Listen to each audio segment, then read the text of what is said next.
ನಾಳೆ ಪ್ರಧಾನಿ ನರೇಂದ್ರ ಮೋದಿ ಮೈಸೂರಿಗೆ ಆಗಮಿಸ್ತಾ ಇದ್ದಾರೆ. ಅವರು ಮೈಸೂರಿಗೆ ಆಗಮಿಸೋ ಸಂದರ್ಭದಲ್ಲಿ ಅವರಿಗೆ ಕೊಡೋದಕ್ಕೆ ವಿಶೇಷ ಉಡುಗೊರೆಯೂ ಕೂಡ ಸಿದ್ಧವಾಗಿದೆ. ರಾಮಕೃಷ್ಣ ಆಶ್ರಮದ ಕಾರ್ಯಕ್ರಮದಲ್ಲಿ ಭಾಗಿಯಾಗೋದಕ್ಕೆ ಪ್ರಧಾನಿ ಬರ್ತಾ ಇರೋದು. ಮೈಸೂರಲ್ಲಿ ಅವರಿಗಾಗಿ ವಿಶೇಷ ಉಡುಗೊರೆಯನ್ನು ಸಿದ್ಧಪಡಿಸಲಾಗಿದೆ.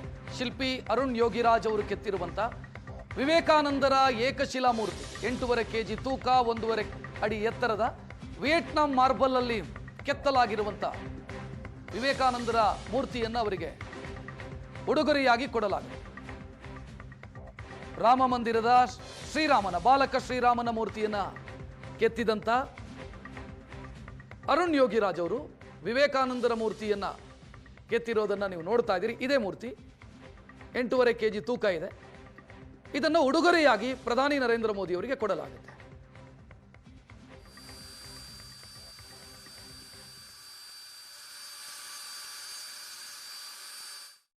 ಸ್ವಾಮಿ ವಿವೇಕಾನಂದರು ಮೈಸೂರಿಗೆ ಬಂದಂತಹ ನೆನಪಿನಾರ್ಥ ಮೈಸೂರಿನಲ್ಲಿ ವಿವೇಕ ಸ್ಮಾರಕ ಆಗ್ತಾ ಇದೆ. ಆ ಸ್ಮಾರಕವನ್ನು ಉದ್ಘಾಟನೆ ಮಾಡಲಿಕ್ಕೆ ಬರ್ತಾ ಇರ್ತಕ್ಕಂತಹ ಪ್ರಧಾನಿ ನರೇಂದ್ರ ಮೋದಿ ಅವರಿಗೆ ವಿವೇಕಾನಂದ ಮೂರ್ತಿಯೇ ಕೂಡ ಈಗ ಉಡುಗೊರೆಯಾಗಿ ಸೇರ್ತಾ ಇದೆ. ಇದು ಒಂದು ವಿಶಿಷ್ಟವಾದಂತಹ ಉಡುಗೊರೆಯಾಗಿರ್ತಕ್ಕಂಥದ್ದು. 1.5 ಅಡಿ ಎತ್ತರದಲ್ಲಿರ್ತಕ್ಕಂಥ ಈ ಒಂದು ವಿಶಿಷ್ಟವಾದಂತಹ ಮೂರ್ತಿ ವಿಯೆಟ್ನಾಂ ಶಿಲೆಯಿಂದ ಈಗ ಮೂಡಿ ಬಂದಿದೆ. ಅದರಲ್ಲೂ ಕೂಡ ಬಹಳ ಮುಖ್ಯವಾಗಿ ಕನ್ಯಾಕುಮಾರಿಯ ವಿವೇಕಾನಂದ ಮೆಮೋರಿಯಲ್ನ ಒಂದು ಮೂರ್ತಿ ಏನಿದೆ ಆ ಒಂದು ಮಾದರಿಯಲ್ಲಿ ಈ ಒಂದು ವಿವೇಕಾನಂದರ ಮೂರ್ತಿಯನ್ನು ಕೆತ್ತಲಾಗಿರ್ತಕ್ಕಂಥದ್ದು. ಹೆಸರಾಂತ ಶಿಲ್ಪಿ ಅರುಣ್ ಯೋಗಿರಾಜ್ ಅವರು ಈ ಒಂದು ಮೂರ್ತಿಯನ್ನು ಕೆತ್ತನೆ ಮಾಡಿದ್ದಾರೆ. ನೀವೀಗ ಅದರ ಫೈನಲ್ ಟಚ್ಅಪ್ಗಳೇನಾಗ್ತಾ ಇದೆ ಅದನ್ನು ಕೂಡ ಗಮನಿಸ್ಬೋದು. ಸುಮಾರು 1.5 ಅಡಿ ಎತ್ತರದಲ್ಲಿ ಇರ್ತಕ್ಕಂಥದ್ದು. ನೀವು ಮೂರ್ತಿಯನ್ನು ಬಹಳ ಸ್ಪಷ್ಟವಾಗಿ ಗಮನಿಸೋದೇ ಆದರೆ ಸ್ವಾಮಿ ವಿವೇಕಾನಂದರು ಜೀವಂತವಾಗಿ ಇರುವಂತಹ ರೀತಿಯಲ್ಲಿ ಆ ಕಲ್ಲಿನಲ್ಲಿ ಈ ಒಂದು ಮೂರ್ತಿಯನ್ನು ಒಡಮೂಡಿರ್ತಕ್ಕಂಥದ್ದು. ಇದರ ವಿಶೇಷತೆ ಬಗ್ಗೆ ಕೂಡ ಅರುಣ್ ಯೋಗಿರಾಜ್ ಅವ್ರ ಜೊತೆಗೆ ನಾವು ಮಾತನಾಡೋಣ. ಸರ್, ಈ ಒಂದು ಮೂರ್ತಿಯ ವಿಶೇಷತೆಗಳ ಬಗ್ಗೆ ಮಾತಾಡೋದಾದ್ರೆ ಸರ್.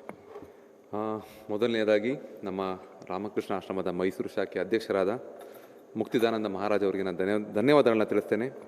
ಅವರು ಮೈಸೂರಿಗೆ ಬರ್ತಾ ಇದ್ದಾರೆ ಅಂತ ಹೇಳಿದಾಗ ನಾನು ಕಾಲ್ ಮಾಡಿ ರಿಕ್ವೆಸ್ಟ್ ಮಾಡಿಕೊಂಡೆ, ನಾನೇನಾದರೂ ಮಾಡಿಕೊಡ್ತೀನಿ ಸ್ವಾಮೀಜಿ ಪ್ರಧಾನಮಂತ್ರಿಗಳಿಗೆ ಅಂದಾಗ ಇಮಿಡಿಯೇಟಾಗಿ ಅವರು ಖುಷಿಯಿಂದ ಇಲ್ಲ ಅರುಣ್ ಮಾಡಿ ಅಂತಂದರು.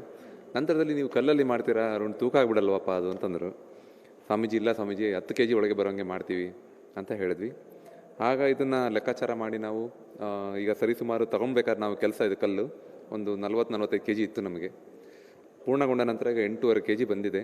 ಇನ್ನೊಂದು ಅರ್ಧ kg ಕಷ್ಟಪಟ್ಟು ಕಮ್ಮಿ ಮಾಡೋ ಯೋಚನೆ ಇದೆ. ಇಂಗ್ಲೀಷ್ನಲ್ಲಿ ಮಾರ್ಬಲ್ ಅಂತ ಹೇಳ್ತೀವಿ. ಸೊ ಇದು ಒಂದು ವಿಯೆಟ್ನಾಂ ಮಾರ್ಬಲ್. ನನ್ನ ಹತ್ರ ಮೊದಲೇ ಒಂದು ಯಾವುದೋ ಕೆಲಸ ಮಾಡಿದಾಗ ಒಂದು ಸ್ಟಾಕ್ ಇತ್ತು ನನ್ನ ಹತ್ರ. ಆ ಕಲ್ಲಿ ಒಂದು ಮೂರ್ತಿ ನಿರ್ಮಾಣ ಮಾಡಿದ್ದೀವಿ. ಸರ್, ಈಗ ವಿವೇಕಾನಂದರ ಸಾಕಷ್ಟು ಏನು ಶಿಲೆಗಳನ್ನ ತಾವು ಮಾಡಿದ್ರೆ, ಈ ಒಂದು ಶಿಲೆ ಅಂದರೆ ಇದು ಯಾವ ಸ್ಥಳದ್ದು, ಯಾವ ರೀತಿಯಾಗಿ ಆಯ್ಕೆ ಮಾಡ್ಕೊಂಡಿದ್ದು, ಇದರ ಡೀಟೇಲಿಂಗ್ ಬಗ್ಗೆ ಮಾತಾಡೋದಾದರೆ ಇದು ನಮ್ಮ ಕನ್ಯಾಕುಮಾರಿಯಲ್ಲಿ ವಿವೇಕಾನಂದ ರಾಕ್ ಮೆಮೋರಿಯಲ್ ಅಂತ ಇದೆ. ಒಂದು ವಿವೇಕಾನಂದರ ಒಂದು ಪ್ರತಿಮೆ ನಿರ್ಮಾಣ ಆಗಿರುತ್ತೆ. ನಾವು ಅದನ್ನು ರೆಫರೆನ್ಸ್ ತೊಗೊಂಡಿದ್ದೆ. ಈಗ ನೋಡ್ಬೋದು ಮುಖ ನಮ್ಮ ಹೆಬ್ಬೆಟ್ಟಷ್ಟೇ ದಪ್ಪ ಬರುತ್ತೆ, ಹೆಬ್ಬೆಟ್ಟಿಗಿಂತ ದಪ್ಪ ಬರಲ್ಲ. ಸೊ ಆ ಥರ ಇದ್ದಾಗ ನಮ್ಗೆ ಅದರಲ್ಲಿ ಮಾಡೋದು ಸ್ವಲ್ಪ ಚಾಲೆಂಜಿಂಗು. ಯಾಕಂದರೆ ಹೌದು ಗಟ್ಟಿ ಕಲ್ಲು, ಗಟ್ಟಿ ಇದ್ದಷ್ಟು ಅದು ಬ್ರಿಟಲ್ ಅಂತ ಹೇಳ್ತೀವಿ, ಗಾಜಿನ ಥರ ಜಲ್ದಿ ಎದ್ದುಗೆ ಹೊಡೆದೋಗ್ಬಿಡುತ್ತೆ. ಅದು ಹೋಗ್ದಿದ್ದಂಗೆ ನಾವು ಸ್ವಲ್ಪ ನೀರು ಹಾಕ್ತೀವಿ. ಇವಾಗ ನೀರು ಹಾಕೊಂಡು ಕೆಲಸ ಮಾಡಿದಾಗ ಎದ್ದೊಳ್ಳೋ ಚಾನ್ಸಸ್ ಕಮ್ಮಿ ಇರುತ್ತೆ. ಸೊ ಈ ರೀತಿ ಒಂದು ಎಕ್ಸ್ಪೆರಿಮೆಂಟ್ ಮಾಡ್ತಾ ಇದನ್ನು ಮಾಡಿದೆ. ಎಲ್ಲರಿಗೂ ಇಷ್ಟ ಆದರೆ ನನಗೂ ಮನಸ್ಸಿಗೆ ತುಂಬ ಸಂತೋಷ. ತಾವು ಮಾಡಿದಂಥ ಶಿಲ್ಪಗಳು ಅವ್ರ ಕೈಗೆ ಉಡುಗೊರೆಯಾಗಿ ಸೇರ್ತಾ ಇದೆ, ಇದ್ರ ಬಗ್ಗೆ ಸರ್? ನೋಡಿ, ಒಬ್ಬ ಕಲಾವಿದನಿಗೆ ಪ್ರಧಾನಮಂತ್ರಿಗಳಿಗೆ ನಮ್ಮ ಒಂದು ಕೈಯಲ್ಲಿ ನೆನಪಿನ ಕಾಣಿಕೆ ನಿರ್ಮಾಣ ಆಗುತ್ತೆ ಅನ್ನೋದೇ ಹೆಮ್ಮೆ ವಿಷಯ. ಆಲ್ರೆಡಿ 25-30 ವರ್ಷ ನನ್ನ ಕಲ್ಲ ಜೊತೆ ಒಂದು ಒಡನಾಟ ಸಂಬಂಧ. ಅದರಿಂದಾಗಿ ಯಾವುದೂ ಸಹ ನನಗೆ ಜಲ್ದಿ ಸ್ಪಂದಿಸುತ್ತೆ, ನಾನು ಅನ್ಕೊಂಡಂಗೆ ಆಗುತ್ತೆ, ಅಷ್ಟಾಗ್ತಿದೆ.